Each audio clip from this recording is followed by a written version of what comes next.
លឹមស្រាងស្រាងមិនដឹងទៅណាបងប្អូនទេដងស្ទូចវឹងមកដាក់នៅមាត់ទឹកនេះ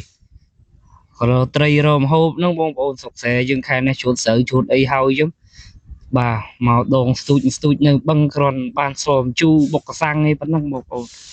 បាទបាច់តបាក់ទៅទិញគេទេនៅជនបទយើងហ្នឹងបាទនេះតេញផ្លឹបចូលហើយបងប្អូននេះក្រាញ់ក្បាលទី1បងប្អូនប៉ុណ្ណានៃដែរប៉ុណ្ណាអាំងបុកជូរខ្សាំងឥឡូវទម្លាក់មកប្លង់ទៀតនេះបងប្អូនបាទមើលស៊ីអត់ទេស៊ីយ៉ាអូដាក់ភ្លាមស៊ីភ្លាមបងប្អូនអើយនេះវាឃ្លានដែរលឹមឡើងត្រីហែវដែរបងប្អូនហ្នឹងបាន2បងប្អូន